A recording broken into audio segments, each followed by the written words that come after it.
ಮುರಳಿಯ ದಿನಾಂಕ 5/8/2026. ಪ್ರಾತಃ ಮುರಳಿ ಬಾಪ್ದಾದ ಮಧುಬನ. ತಂದೆ ತಿಳಿಸುತ್ತಾರೆ, ಮಧುರ ಮಕ್ಕಳೇ, ತಾವು ತಮ್ಮ ಯೋಗ ಬಲದಿಂದ ಈ ಹಳೆಯ ಪ್ರಪಂಚವನ್ನು ಪರಿವರ್ತನೆ ಮಾಡಿ ಹೊಸದನ್ನಾಗಿ ಮಾಡುತ್ತೀರಾ. ತಾವು ಪ್ರಕಟವಾಗಿದ್ದೀರಾ ಆತ್ಮಿಕ ಸೇವೆಗಾಗಿ. ಪ್ರಶ್ನೆ: ಪ್ರಾಮಾಣಿಕಸ್ಥ ಸತ್ಯವಾದ ಪುರುಷಾರ್ಥಿ ಮಕ್ಕಳ ಗುರುತುಗಳು ಏನಾಗಿರುತ್ತವೆ? ಉತ್ತರ: ಪ್ರಾಮಾಣಿಕಸ್ಥ ಮಕ್ಕಳು ಎಂದಿಗೂ ತಮ್ಮ ತಪ್ಪನ್ನು ಮುಚ್ಚಿಡುವುದಿಲ್ಲ. ತಕ್ಷಣ ಬಾಬಾರವರಿಗೆ ತಿಳಿಸುತ್ತಾರೆ. ಅವರು ಬಹಳ ನಿರಹಂಕಾರಿಯಾಗಿರುತ್ತಾರೆ. ಅವರ ಬುದ್ಧಿಯಲ್ಲಿ ಸದಾ ಇದೇ ವಿಚಾರವಿರುತ್ತದೆ, ಎಂತಹ ಕರ್ಮ ನಾವು ಮಾಡುತ್ತೇವೆ, ನಮ್ಮನ್ನು ನೋಡಿ ಅನ್ಯರು ಮಾಡುತ್ತಾರೆ. ಎರಡನೇದು, ಅವರು ಯಾರ ಡಿಸ್ಸರ್ವಿಸ್ನ ಗಾಯನ ಮಾಡುವುದಿಲ್ಲ. ಅಂದರೆ ಯಾರು ಬಾಬನ ಹೆಸರು ಕೆಡಿಸಿರ್ತಾರೆ ಅಂತಹವರ ಗಾಯನ ಮಾಡುವುದಿಲ್ಲ. ತಮ್ಮ ಸರ್ವಿಸ್ನಲ್ಲಿ ತೊಡಗಿರುತ್ತಾರೆ. ಅವರು ಯಾರ ಅವಗುಣಗಳನ್ನು ನೋಡಿ, ಅಂದರೆ ಅನ್ಯರ ಅವಗುಣಗಳನ್ನು ನೋಡಿ ತಮ್ಮ ತಲೆಯನ್ನು ಕೆಡಿಸಿಕೊಳ್ಳುವುದಿಲ್ಲ. ಗೀತೆ: ಧೈರ್ಯ ತಾಳು ಮಾನವ. ಸುಖದ ದಿನಗಳು ಸಮೀಪ ಬರುತ್ತಿವೆ, ದುಃಖದ ದಿನಗಳು ದೂರವಾಗುತ್ತಿವೆ. ಓಂ ಶಾಂತಿ. ಮಧುರಾತಿ ಮಧುರ ಆತ್ಮಿಕ ಮಕ್ಕಳ ಪ್ರತಿ ಆತ್ಮಿಕ ತಂದೆ ಸಾಹಸ ಕೊಡುತ್ತಿದ್ದಾರೆ. ಹೇಗೆ ಲೌಕಿಕ ತಂದೆಯು ಧೈರ್ಯ ಕೊಡುತ್ತಾರೆ ಅಲ್ವಾ? ಯಾರಿಗಾದರೂ ಕಾಯಿಲೆ ಬಂತು ಅಂದರೆ ಸಾಹಸ ಕೊಡಲಾಗತ್ತೆ ಅವರಿಗೆ. ನಿಮ್ಮ ಕಾಯಿಲೆಯ ದುಃಖದ ದಿನಗಳು ಪರಿವರ್ತನೆಯಾಗಿ ಸುಖದ ದಿನಗಳು ಬರುತ್ತವೆ ಎಂದು ಆಶ್ವಾಸನೆ ಕೊಡಲಾಗುವುದು. ಆ ಹದ್ದಿನ ತಂದೆ ಹದ್ದಿನ ಧೈರ್ಯ ಕೊಡುತ್ತಾರೆ. ಈಗ ಇದಾಗಿದೆ ಬೇಹದ್ದಿನ ಮಾತು. ಇವರು ಬೇಹದ್ದಿನ ತಂದೆ ಮಕ್ಕಳಿಗೆ ಬೇಹದ್ದಿನ ಧೈರ್ಯ ಕೊಡುತ್ತಿದ್ದಾರೆ. ಮಕ್ಕಳೇ, ಈಗ ತಮ್ಮ ಸುಖದ ದಿನಗಳು ಬರುತ್ತಿವೆ, ಬಾಕಿ ಸ್ವಲ್ಪ ದಿನಗಳಿವೆ ಅಷ್ಟೇ. ಈಗ ತಾವು ತಂದೆಯ ನೆನಪಿನಲ್ಲಿ ಇದ್ದು ಅನ್ಯರಿಗೂ ಕಲಿಸಿರಿ. ತಾವು ಸಹ ಶಿವಶಕ್ತಿಯರಾಗಿದ್ದೀರಾ ಅಲ್ವಾ? ಶಿವ ತಂದೆಯ ಶಕ್ತಿ ಸೇನೆ ಪುನಃ ಪ್ರಕಟವಾಗಿದೆ. ಈ ಗೋಪ ಸಹ ಆತ್ಮರೇ, ಅಣ್ಣಂದಿರು ಸಹ ಆತ್ಮರೇ. ಎಲ್ಲರೂ ಶಿವನಿಂದ ಶಕ್ತಿ ಪಡೆದುಕೊಳ್ಳುತ್ತಿದ್ದೀರಾ. ತಾವು ಶಿವಶಕ್ತಿಯರಾಗಿದ್ದೀರಾ. ಶಕ್ತಿಯನ್ನು ತೆಗೆದುಕೊಳ್ಳುತ್ತಿದ್ದೀರಾ ಶಿವನಿಂದ. ತಂದೆ ತಿಳಿಸುತ್ತಾರೆ, ಇದರಲ್ಲಿ ಕೃಪೆ ಅಥವಾ ಆಶೀರ್ವಾದದ ಮಾತು ಇಲ್ಲ. ನೆನಪಿನಲ್ಲಿದ್ದು ಶಕ್ತಿಯನ್ನು ತೆಗೆದುಕೊಳ್ಳುತ್ತಾ ಹೋಗಿ. ನೆನಪಿನಿಂದಲೇ ನಿಮ್ಮ ವಿಕರ್ಮ ವಿನಾಶವಾಗುವುದು. ತಾವು ಶಕ್ತಿವಂತರಾಗುತ್ತೀರಾ. ಶಿವನ ಶಕ್ತಿ ಸೇನೆ ಅಷ್ಟು ಸರ್ವಶಕ್ತಿವಂತ ಆಗಿದ್ದೀರಾ. ಹಳೆಯ ಪ್ರಪಂಚವನ್ನೇ ಪರಿವರ್ತನೆ ಮಾಡಿ ಹೊಸದನ್ನಾಗಿ ಮಾಡುತ್ತೀರಾ.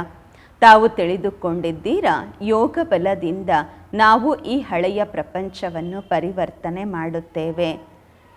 ಬೆರಳಿನಿಂದಲೂ ಮನುಷ್ಯರು ಆ ರೀತಿ ಇಶಾರೆ ಮಾಡುತ್ತಾರೆ ಅಲ್ವಾ? ಭಗವಂತನನ್ನು ನೆನಪು ಮಾಡಿ, ಗಾಡನ್ನು ನೆನಪು ಮಾಡಿ ಎಂದು. ಈಗ ಮಕ್ಕಳು ತಿಳಿದುಕೊಂಡಿದ್ದೀರಾ, ತಂದೆಯ ನೆನಪಿನಿಂದ ಈ ಕಲ್ಲುಗಳ ಬೆಟ್ಟ ಅಂದರೆ ಅರ್ಥ ಪ್ರಪಂಚ ಪರಿವರ್ತನೆ ಆಗುವುದು. ಈಗ ನಾವು ಸ್ವರ್ಗವನ್ನು ಸ್ಥಾಪನೆ ಮಾಡುತ್ತಿದ್ದೇವೆ. ತಂದೆ ಮಕ್ಕಳಿಗೆ ತಿಳಿಸುತ್ತಾರೆ, ಪ್ರದರ್ಶನಿಯಲ್ಲಿ ಚೆನ್ನಾಗಿ ಸರ್ವಿಸ್ ಮಾಡಿ, ಪರಿಶ್ರಮ ಪಡಿ. ಯಾರಿಗೆ ಸಮಯ ಸಿಕ್ಕಿದ್ರೂ ಆ ಸಮಯದಲ್ಲಿ ಕುಳಿತು ಕಲಿಯಿರಿ. ಪ್ರದರ್ಶನಿ ಅಂದರೆ ಕೋರ್ಸ್ ಮಾಡೋದು ಹೇಗೆ ಎಂದು ಕಲಿಯಿರಿ. ಇದಂತೂ ಬಹಳ ಸಹಜ. ಮಕ್ಕಳಿಗೆ ಪ್ರತಿ ಪ್ರಕಾರದ ಶಿಕ್ಷಣ ಸಿಗುತ್ತಾ ಇರುವುದು. ಪ್ರತಿಯೊಬ್ಬರ ಕರ್ಮಗಳ ಲೆಕ್ಕಾಚಾರ ಇದೆ. ಕನ್ಯೆಯರ ಕರ್ಮ ಚೆನ್ನಾಗಿರುತ್ತದೆ. ಯಾರಿಗೆ ವಿವಾಹವಾಗಿರುತ್ತದೆ ಅವರು ಹೇಳುತ್ತಾರೆ, ಈ ಸಮಯದಲ್ಲಿ ನಾವು ಒಂದು ವೇಳೆ ಕನ್ಯೆ ಇದ್ದಿದ್ದರೆ ಈ ಎಲ್ಲ ಬಂಧನಗಳಿಂದ ಪಂಜರದಿಂದ ಮುಕ್ತರಾಗಿ ಫ್ರೀ ಬರ್ಡ್ ಆಗಿರ್ತಾ ಇದ್ವಿ, ಸ್ವತಂತ್ರ ಪಕ್ಷಿಯಾಗಿ ಸೇವೆ ಮಾಡ್ತಿದ್ವಿ ಅಂತ ಹೇಳುತ್ತಾರೆ. ಕನ್ಯೆಯರು ಫ್ರೀ ಬರ್ಡ್ಸ್ ಆಗಿದ್ದಾರೆ, ಸ್ವತಂತ್ರ ಪಕ್ಷಿಗಳಾಗಿದ್ದಾರೆ. ಆದರೆ ಕೆಟ್ಟ ಸಂಘದಲ್ಲಿ ನಷ್ಟವಾಗುವುದು. ಸ್ತ್ರೀಗೆ ಪುರುಷ ಮಕ್ಕಳು ಅದೆಲ್ಲ ಎಷ್ಟು ಬಂಧನ ಇರುತ್ತೆ, ಪತಿ ಮಕ್ಕಳು ಪರಿವಾರ ಎಂದು. ಇದರಲ್ಲಿ ರೀತಿ ಪದ್ಧತಿಗಳು ಸಹ ಎಷ್ಟು ಬಂಧನ ಮಾಡುತ್ತೆ. ನಿಯಮ ಮರ್ಯಾದೆಗಳ ಬಂಧನವೂ ಇರುತ್ತೆ. ಲೌಕಿಕ ಕಲಿಯುಗದ ನಿಯಮ ಮರ್ಯಾದೆಗಳು. ಕನ್ಯೆಯರಿಗೆ ಯಾವ ಬಂಧನವೂ ಇರುವುದಿಲ್ಲ.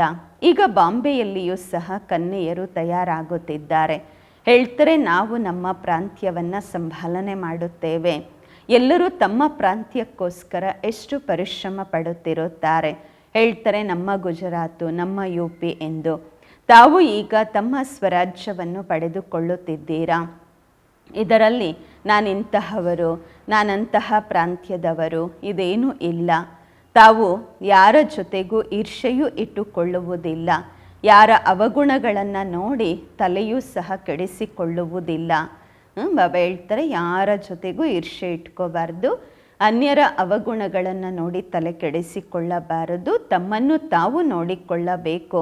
ನಾನು ಎಷ್ಟು ಆತ್ಮರಿಗೆ, ಸಹೋದರ ಸಹೋದರಿಯರಿಗೆ ಸುಖದ ಮಾರ್ಗವನ್ನು ತೋರಿಸುತ್ತಿದ್ದೇನೆ.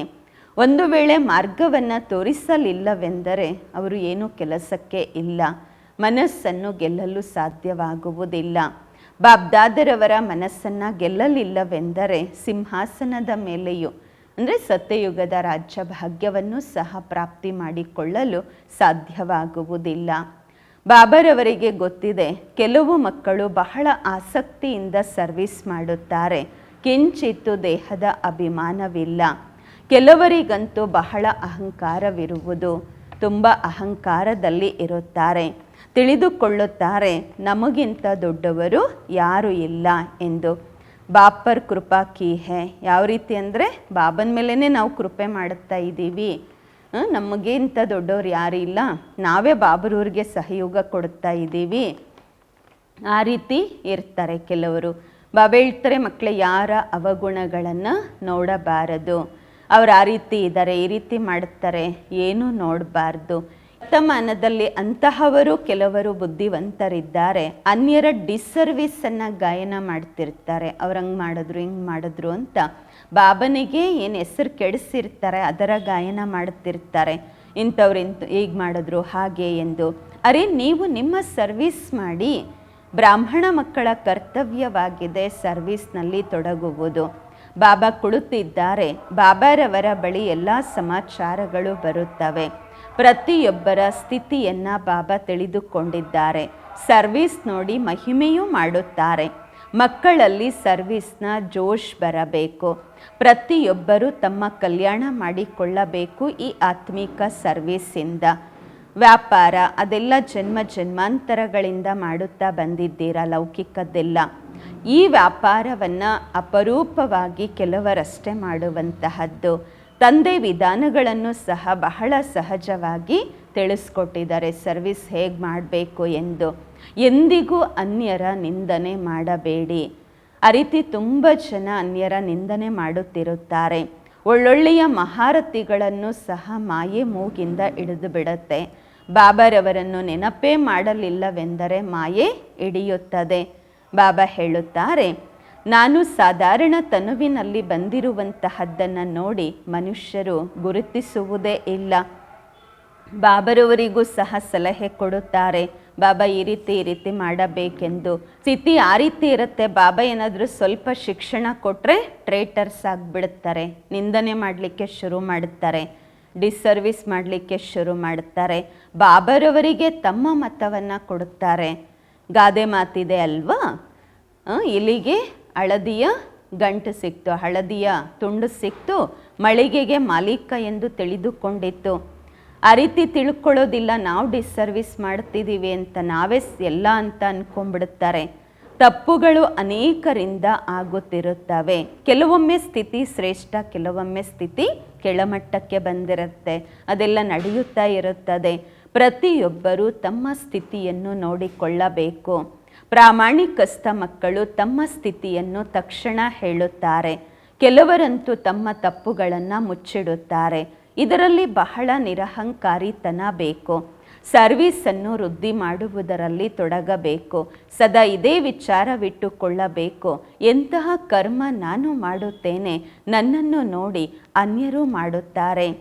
ನಾನು ಯಾರ ನಿಂದನೆಯಾದರೂ ಮಾಡಿದರೆ ಬೇರೆಯವರು ಸಹ ನಿಂದನೆ ಮಾಡಲು ತೊಡಗುತ್ತಾರೆ.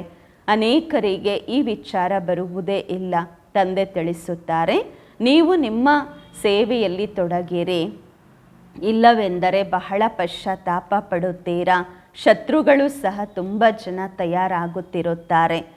ನಾವು ಈಗ ಶೂದ್ರರಿಂದ ಪರಿವರ್ತನೆ ಆಗಿ ಬ್ರಹ್ಮಮುಖ ವಂಶಾವಳಿ ಬ್ರಾಹ್ಮಣರಾಗಿದ್ದೇವೆ. ಯಾರಲ್ಲಿ ಪಂಚವಿಕಾರಗಳಿರುತ್ತವೆ ಅವರಾಗಿದ್ದಾರೆ ಆಸುರಿ ಸಂಪ್ರದಾಯದವರು. ನೀವಾಗಿದ್ದೀರಾ ದೈವಿ ಸಂಪ್ರದಾಯದವರು. ನೀವು ದೇವತೆಗಳಾಗಲು ವಿಕಾರಗಳ ಮೇಲೆ ವಿಜಯ ಪ್ರಾಪ್ತಿ ಮಾಡಿಕೊಳ್ಳುತ್ತಿದ್ದೀರಾ. ದೇವತೆಗಳಂತೂ ಇಲ್ಲಿ ಇರುವುದಿಲ್ಲ. ದೇವತೆಗಳು ಸತ್ಯಯುಗದಲ್ಲಿ ಇರುತ್ತಾರೆ. ನೀವು ಈಗ ದೈವಿ ಸಂಪ್ರದಾಯದವರಾಗುತ್ತಿದ್ದೀರಾ. ತಾವು ಮಕ್ಕಳಿಗೆ ಈಗ ತಿಳಿಸಲು ಅವಕಾಶ ಸಿಕ್ಕಿದೆ, ಅಂದರೆ ಎಲ್ಲರಿಗೂ ಹೇಳಲು ಅವಕಾಶ ಸಿಕ್ಕಿದೆ. ಪ್ರದರ್ಶನಿಯಲ್ಲಿ ತಿಳಿಸುತ್ತಾ ಇರಿ. ಪ್ರದರ್ಶನಿ ಮೇಳಗಳಲ್ಲಿ ಪ್ರತಿಯೊಬ್ಬರ ನಾಡಿಯ ಬಗ್ಗೆ ಗೊತ್ತಾಗುವುದು. ಪ್ರೊಜೆಕ್ಟರ್ ಸೇವೆಯ ಬಗ್ಗೆ ಯಾರಿಗೂ ತಿಳಿಸಲಾಗುವುದಿಲ್ಲ. ಪ್ರೊಜೆಕ್ಟರ್ ಅಂದರೆ ಮೂವೇ ಹಾಕ್ಬಿಡ್ತೀವಿ, ನೋಡಿಬಿಡ್ತಾರೆ, ಏನೂ ಅರ್ಥ ಆಗುವುದಿಲ್ಲ. ಸನ್ಮುಖದಲ್ಲಿ ತಿಳಿಸುವುದರಿಂದ ತಿಳಿದುಕೊಳ್ಳುತ್ತಾರೆ. ಪ್ರದರ್ಶನಿ ಮೇಳ ಸರ್ವಿಸ್ಗಾಗಿ ಒಳ್ಳೆಯದು. ಅದರಲ್ಲಿ ಬರೆಯಲೂಬಹುದು. ಪ್ರದರ್ಶನಿ ಮತ್ತು ಮೇಳದ ಆಸಕ್ತಿ ಇರಬೇಕು. ನಾವು ಈ ಸೇವೆ ಮಾಡಬೇಕೆಂದು. ರೆಗ್ಯುಲರ್ ಆಗಿ ಓದುವುದರಿಂದಲೇ ನಶೆ ಇರುವುದು. ಬಂಧನದಲ್ಲಿರುವಂತಹವರಂತೂ ಮನೆಯಲ್ಲಿದ್ದು ಬಾಬರವರನ್ನು ನೆನಪು ಮಾಡುತ್ತಾ ಇರುತ್ತಾರೆ. ವಿಕರ್ಮ ವಿನಾಶವಾಗುವುದು. ಮನೆಯಲ್ಲಿ ಕುಳಿತಿದ್ದರೂ ನೆನಪು ಮಾಡುವುದು ತುಂಬ ಒಳ್ಳೆಯದು. ಆದರೆ ನೆನಪು ಮಾಡುವುದು ಮಕ್ಕಳಿಗಾಗಿ ತುಂಬ ಕಷ್ಟದ ಮಾತಾಗಿದೆ. ಬಾಬಾ ಯಾವ ತಂದೆಯಿಂದ 21 ಜನ್ಮಗಳ ಆಸ್ತಿ ಸಿಗುತ್ತದೆ, ಆ ತಂದೆಯನ್ನೇ ನೆನಪು ಮಾಡುವುದಿಲ್ಲ. ಒಳ್ಳೊಳ್ಳೆಯ ಭಾಷಣ ಮಾಡುವಂತಹ ಮಹಾರಥಿಗಳು ಸಹ ತಂದೆಯನ್ನು ನೆನಪು ಮಾಡುವುದಿಲ್ಲ. ಬೆಳಗ್ಗೆ ಎದ್ದೊಳುವುದೇ ಇಲ್ಲ. ಎದ್ದರೆ ಕುಳಿತುಕೊಳ್ತಾರೆ, ಮತ್ತು ತೂಕುಡಿಸ್ತಾ ಇರ್ತಾರೆ. ಆಕಳಕ್ಕೆ ಬರುತ್ತೆ, ತೂಕಡಕ್ಕೆ ಬರುತ್ತೆ. ನೆನಪು ಮಾಡಲಿಕ್ಕೆ ಬೆಳಗಿನ ಸಮಯ ಅಮೃತ ವೇಳೆ ತುಂಬ ಒಳ್ಳೆಯದು. ಭಕ್ತಿ ಮಾರ್ಗದಲ್ಲಿಯೂ ಬೆಳಗ್ಗೆ ಎದ್ದು ನೆನಪಿನಲ್ಲಿ ತೊಡಗುತ್ತಾರೆ. ಅವರದು ಇಳಿಯುವ ಕಲೆಯೇ ಇರುವುದು. ಇಲ್ಲಂತೂ ಹತ್ತುವ ಮಾತಾಗಿದೆ. ಮಾಯೆ ಎಷ್ಟು ವಿಘ್ನಗಳನ್ನು ಹಾಕತ್ತೆ. ಬೆಳಗ್ಗೆ ಎದ್ದು ಬಾಬ್ರೂರನ್ನು ನೆನಪು ಮಾಡಲಿಲ್ಲವೆಂದರೆ ಧಾರಣೆ ಹೇಗಾಗುವುದು? ವಿಕರ್ಮ ವಿನಾಶ ಹೇಗಾಗತ್ತೆ? ಬಾಕಿ ಕೇವಲ ಮುರುಳಿ ಹೇಳುವುದು. ಇದನ್ನಂತೂ ಚಿಕ್ಕ ಮಕ್ಕಳು ಸಹ ಕಲಿತು ತಿಳಿಸಲು ಪ್ರಾರಂಭಿಸುತ್ತಾರೆ.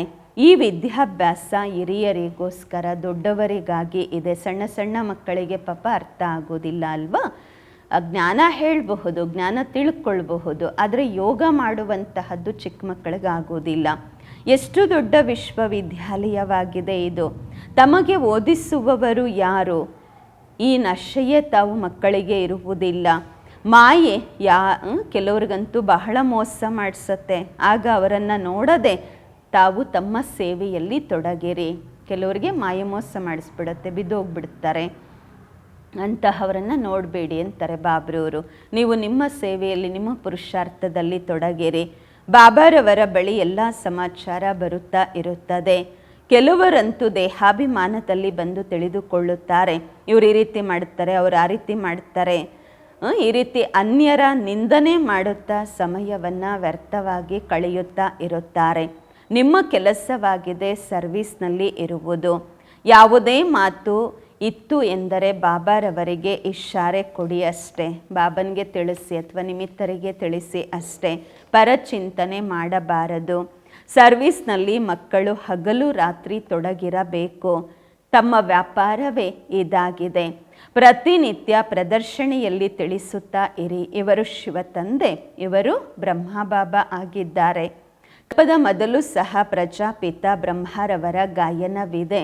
ಪ್ರಜಾಪಿತ ಬ್ರಹ್ಮರವರ ಮೂಲಕ ಮನುಷ್ಯ ಸೃಷ್ಟಿ ರಚಿಸಲಾಗುವುದು. ಈ ರೀತಿ ಎಲ್ಲ ಮನುಷ್ಯರು ಇರಲಿಲ್ಲ ಎಂದಲ್ಲ, ಮನುಷ್ಯ ಸೃಷ್ಟಿ ರಚನೆ ಮಾಡಲಾಗುವುದು. ಅಂದರೆ ಅರ್ಥ, ಬಾಬ್ರೂರು ಮುಳ್ಳುಗಳನ್ನು ಹೂಗಳನ್ನಾಗಿ ಮಾಡುತ್ತಾರೆ.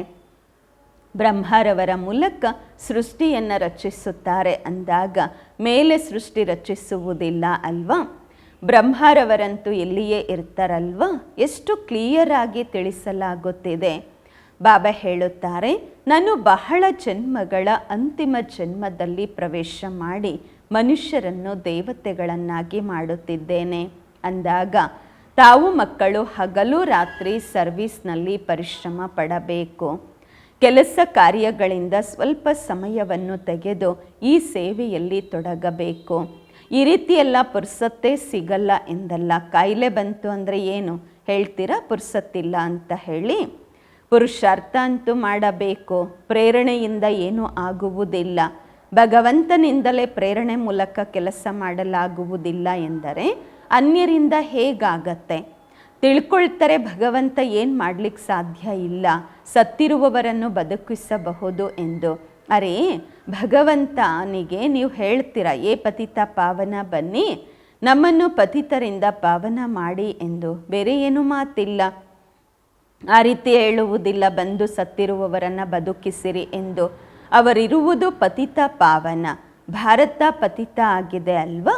ಬಾಬಾ ಹೇಳ್ತಾರೆ, ನಾನು ಕಲ್ಪ ಕಲ್ಪವೂ ಬಂದು ಪಾವನರನ್ನಾಗಿ ಮಾಡುತ್ತೇನೆ.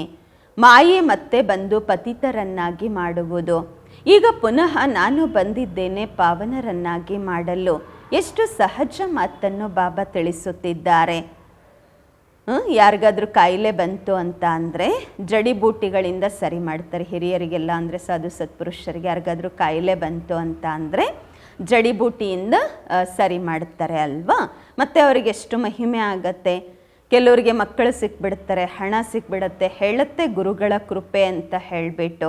ಒಳ್ಳೆಯದು. ಮಕ್ಕಳು ಶರೀರ ಬಿಟ್ಟರು ಅಂತಂದರೆ ಮತ್ತೆ ಹೇಳುತ್ತಾರೆ ಡ್ರಾಮಾ, ವಿಧಿಯ ಆಟ ಎಂದು.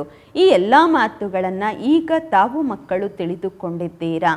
ಸನ್ಯಾಸಿಗಳು ಪವಿತ್ರವಾಗಿರುತ್ತಾರೆ ಅಂದಾಗ ಅವರಿಗೆ ಗೌರವವಿರುವುದು. ಆದರೆ ಅವರಾಗಿದ್ದಾರೆ ಹಠಯೋಗಿಗಳು. ನಿಮ್ಮದಾಗಿದೆ ರಾಜಯೋಗ. ಹಠಯೋಗಿಗಳು ರಾಜಯೋಗ ಕಲಿಸಲು ಸಾಧ್ಯವಿಲ್ಲ.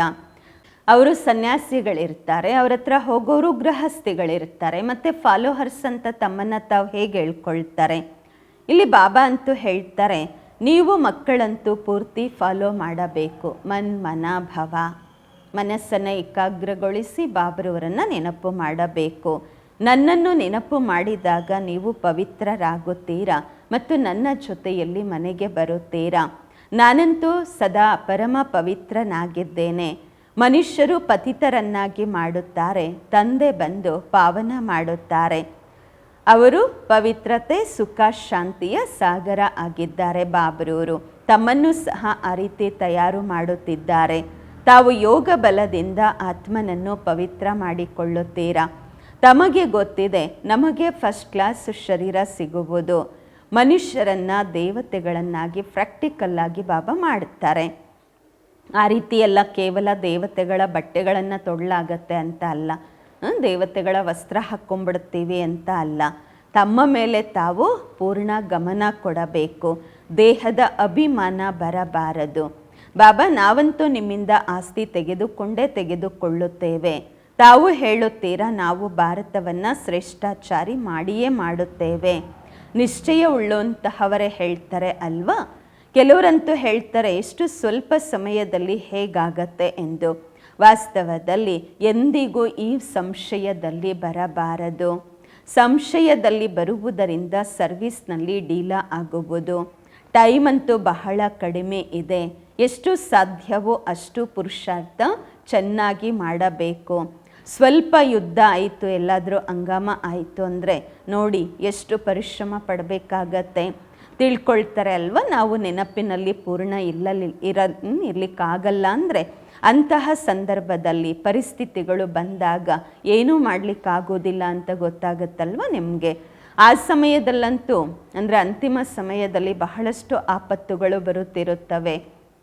ಆದ್ದರಿಂದ ಬಾಬಾ ಹೇಳುತ್ತಾರೆ, ಎಷ್ಟು ಸಾಧ್ಯವೋ ಅಷ್ಟು ಮುಂದುವರಿಯಿರಿ, ಜಂಪ್ ಮಾಡಿ, ಪುರುಷಾರ್ಥ ಮಾಡಿ.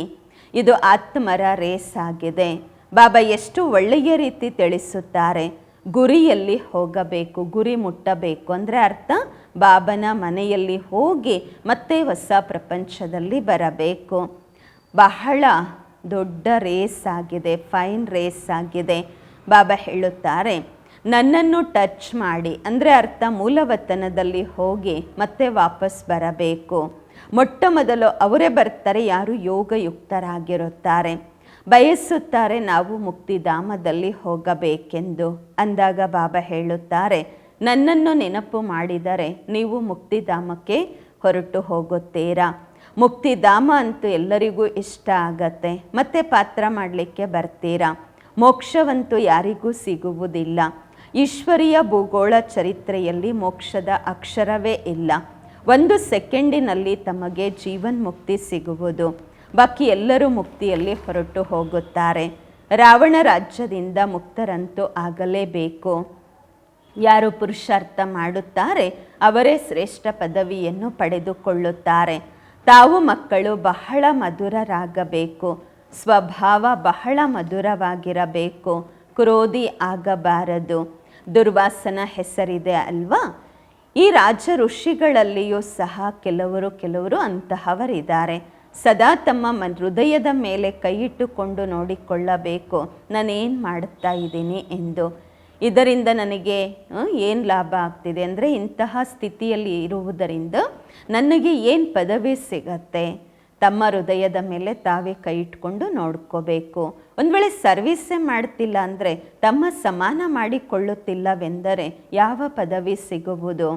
ಸ್ವಲ್ಪದರಲ್ಲಿ ರಾಜಿ ಆಗಬಾರದು.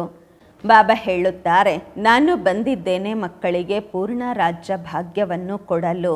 ಅಂದಾಗ ಸಾಹಸವನ್ನಿಟ್ಟುಕೊಂಡು ತೋರಿಸಬೇಕು.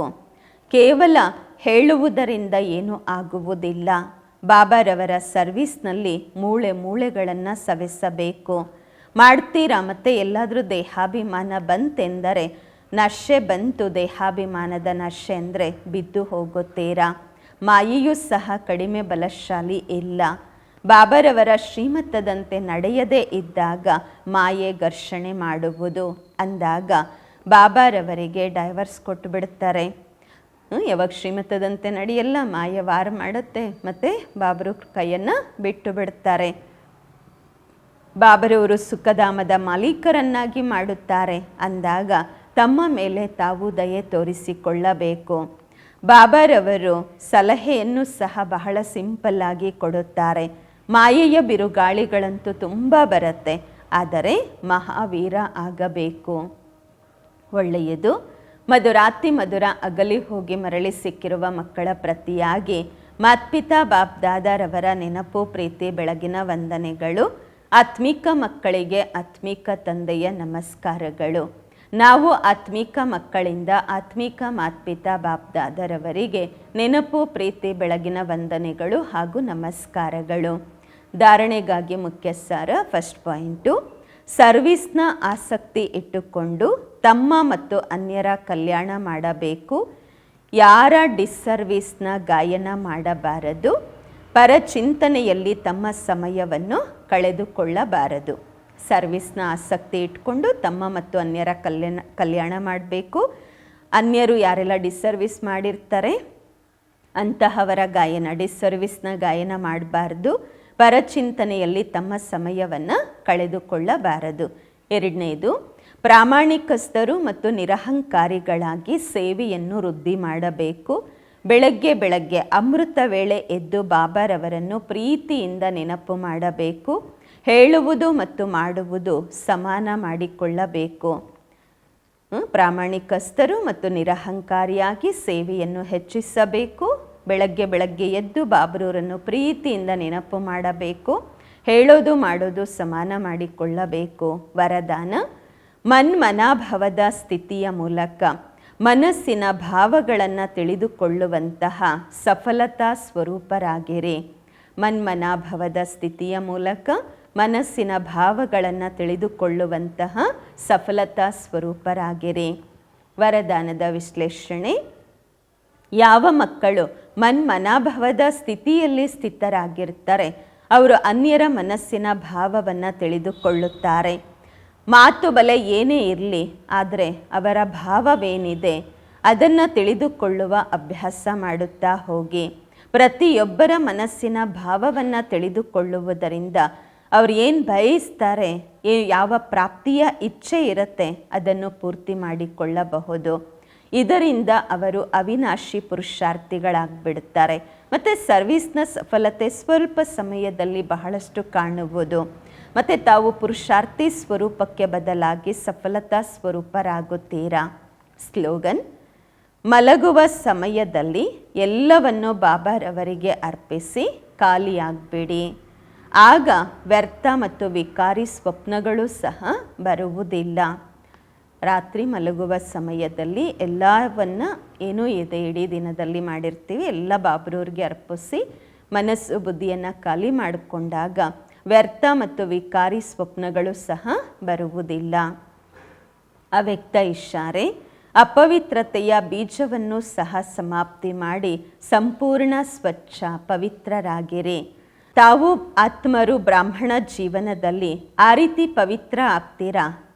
ಆ ಒಂದು ಪವಿತ್ರತೆಯ ಬಲದಿಂದ ಶರೀರ ಮತ್ತು ಪ್ರಕೃತಿಯನ್ನು ಸಹ ಪವಿತ್ರ ಮಾಡುತ್ತೀರಾ. ಆದ್ದರಿಂದ ಶರೀರವೂ ಪವಿತ್ರ ಇದೆ ಅಂದಾಗ ಆತ್ಮವೂ ಪವಿತ್ರವಾಗಿರುವುದು. ಸಂಪೂರ್ಣ ಪವಿತ್ರತೆ ಅಂದರೆ ಅರ್ಥ ಅಪವಿತ್ರತೆಯ ಅಂಶ ಮಾತ್ರವೂ ಇರಬಾರದು.